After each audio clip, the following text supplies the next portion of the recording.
Hey, welcome back everyone. It is now April 30th of 2022 and we're only getting closer to the official release of the Obi-Wan Kenobi TV series, as well as the marketing that is all set and ready to kickstart in just a short number of days from now. That's going to involve promo images, brand new footage of the show, as well as an official clip of the Kenobi TV series that will air on television in just a short number of days as well. This is Mike Zero. Make sure to subscribe if you are new to the channel for future Star Wars updates. Also, by the way guys, make sure to drop a thumbs up on this video to support the channel. I thank you all so very much for the kind support. It is greatly appreciated. Now, May the 4th is just around the corner, and it is going to be a very special day indeed, because a lot of it is going to have to do with the Kenobi TV series. Ewan McGregor is going to unveil a lot more about the show on Jimmy Kimmel Live, I believe it is. So there's a lot of things happening right now for Lucasfilm, prepping the overall marketing of the Kenobi show. Now, some people would argue that the marketing so far for the Kenobi series has been very flat and very vacant. You know, so far we have only gotten one teaser trailer and one TV spot that reused footage from the actual teaser trailer.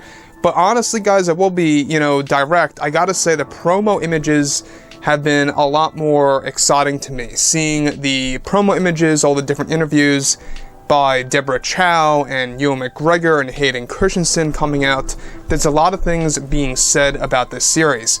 Now, on top of all of this, what's really exciting has a lot to do with creator Jon Favreau and what he is currently planning for the Ahsoka Tano TV show, and what he's also planning for the Star Wars lore that's embedded in the sequel trilogy movies.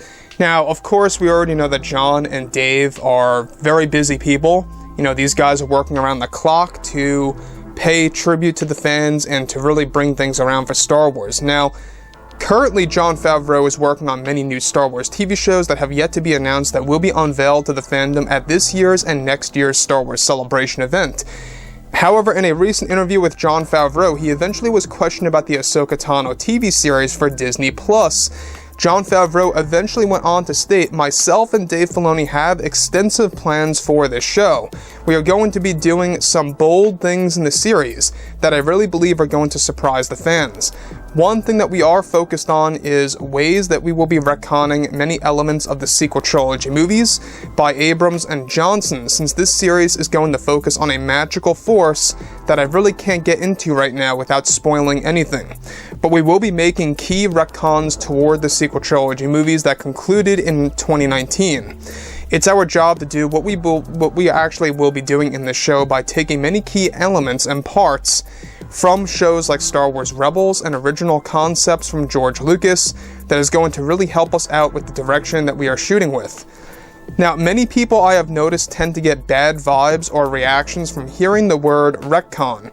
But what we want to do is apply those changes to the sequels to really actually warp fans' perception of those actual movies in order to add more logic to them. So let me just stop right here of what Jon Favreau is saying. This magical force that he speaks of, that he really cannot say without spoiling anything, alright, is obviously, alluding to what we talked about in the past number of weeks, of how Jon and Dave will be using the world between worlds that has a lot to do with the Force and another world of the Force as well mixed together, and how that's going to allow them to make these retcons. That's exactly what Jon Favreau is alluding to, there's no question about it.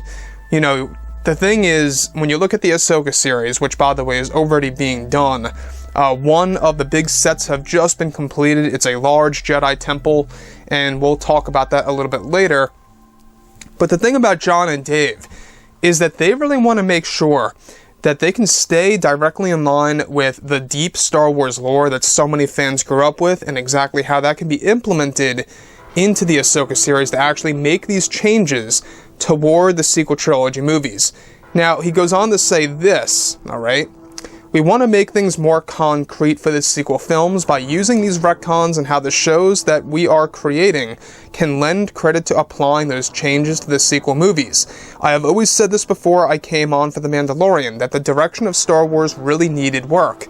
It needed great improvement in order for it to survive, and that's what me and Dave are aiming for. We want to add in and reveal more secrets, dark secrets that will connect to the sequels and, quite frankly, reshape how fans see those films. I always felt when looking at the sequel trilogy movies that these films needed improvement. I respect all the creators, but they didn't truly understand Star Wars. Now, here's a very unexpected thing coming from Favreau, basically really kind of casting blame on J.J. Abrams and Rian Johnson on the failure of the sequel trilogy, while also staying very humble, staying very professional, and I really do admire that. I do. I mean, Jon Favreau is a very, nice guy. He's a very, outspoken guy as well. And when you look at him as a person, he really does care. He's not going to go ahead and rip on J.J. Abrams or Rian Johnson or bash them or anything like that, but he will, make their mistakes and their failures very much clear to the Star Wars fans. And that's exactly what he did just there. Alright, so obviously he doesn't have any personal problems with them or even professional problems with them as creators. He just disagrees with their take on the direction of the sequels. So he goes on to say this, is that there are so many plot holes in the sequels, and I mean so many. I always bring this up to the creators of The Force Awakens. Whatever happened to Luke's saber? How did it get to Maz? Like, specifically, And the only answer I usually get is they didn't get around to doing that, or they just forgot. And to me, that's just not acceptable in my book. So we are focused on answering questions, we are keyed into making changes to better the experience, and it's going to take us a while to do this effectively, since we really need to watch ourselves and what we are doing to the brand, I mean, this is Star Wars, and there is no time for mistakes and no time for failure. Fans are going to love this show as much as I do. So, Jon Favreau, once again, pointing out the major plot holes in the sequels, right? One of the biggest ones of all was what in the world happened to Luke's saber in The Force Awakens. Can you believe that we never really got that answer in the movies? It really makes you wonder about that. How could you forget about that, or how could you fail to explain that? I know that the majority of fans right now are probably just going to shrug their shoulders and be like, it's nothing, it's not a big deal. But when you look at it, the way that it was set up in The Force Awakens and how significant it was made out to be, because they had Maz Kanata saying, that's a question for another time, they obviously made it like it was important, and it really did leave open a lot of questions. How in the world did Luke's saber end up in the hands of Maz Kanata? Now, in the canon, and I will point this out, in the canon we do get partial answers about all of this. Partial answers. But we never get the full answer to exactly how it fell into the hands of Maz Kanata, specifically, with every step of the way. We don't figure that out. So, beyond all of this, the fact that he is going to be making retcons, the fact that he will be answering questions, heck, maybe Jon Favreau is going to answer that long-awaited question, what happened to Luke's saber after it got, after it fell down that shaft in, The Empire Strikes Back when he was facing his father, Darth Vader, over Bespin. That's what we're going to find out most likely. I think that's what Jon Favreau is also alluding to.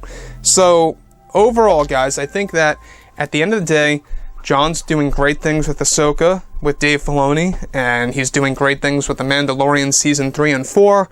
He's got a lot on his plate, and I do give credit to him a lot. So, overall, guys, drop a comment below. Let me know about all this in the comments, and if you guys did enjoy the content for today, make sure to drop a thumbs up on this video to support the channel. I thank you all so very much for the kind support, and I'll catch you guys next time.